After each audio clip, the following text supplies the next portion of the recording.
You know, it's funny that I've heard that question now, but yeah, no, as a matter of economics, just couldn't keep up with making boards as fast as I wanted to progress myself. So it was like, okay, what can we strip down now and reshape? And then finally I got involved with my old friend Clyde Beatty, and we would surf all the time.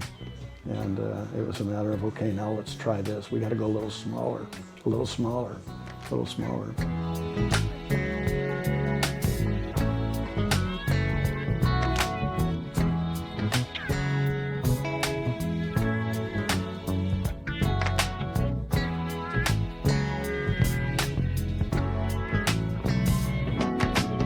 Single fins at first, that's for sure. There wasn't even such a thing. And then all of a sudden, Bing, I believe, came out with the first one that I saw, or Hobie did. This maybe the Corky Kettle Space Stick was in the shop on Wilshire Boulevard there at Blue Cheer.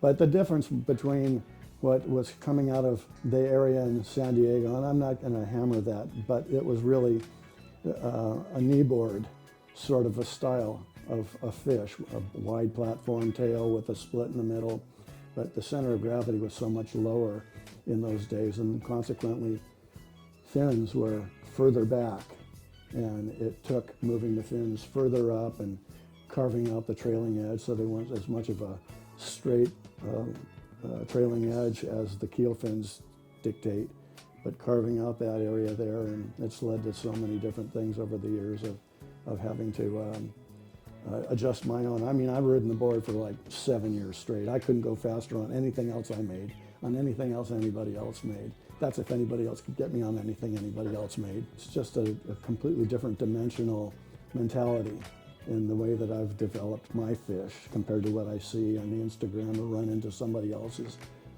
fish ideas. I saw people trying to make them in Huntington Beach at times. I could be on the way to the water and look up the street and hear somebody coming away from the water, and they're carrying this board that somebody else in town copied, and hey, it's got a wide nose, it's got a deep split, and look there's 2 fins.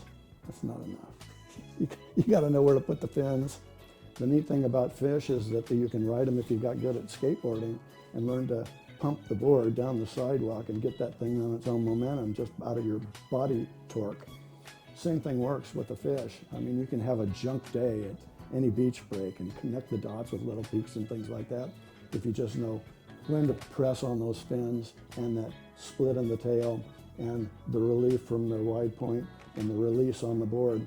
That board will just keep squirting and keep jerking forward until finally you just want to just let off on weight like skiing and let the board just kind of rise up and glide, and then lean on it again for cutbacks and whatever turns you need to make. It's important to know that you've not only got the rocker going this way, you've got the V going that way, but that one last element about these corners, way out here at the corners, is if from this point here, where the rocker changes this way and the top peak of the V goes that way, a diagonal out to the corner and blending that down a little bit, I call that flare. And when you've got that going on behind your rear foot and you're making this board go wherever you want mentally, hopefully, that corner there releasing gives you a rotational aspect of not sticking so much. I don't know anybody else, I've never heard anybody else doing that little increment, and it's subtle. Everything on this stuff is subtle, and it's important that things are subtle, I think, too.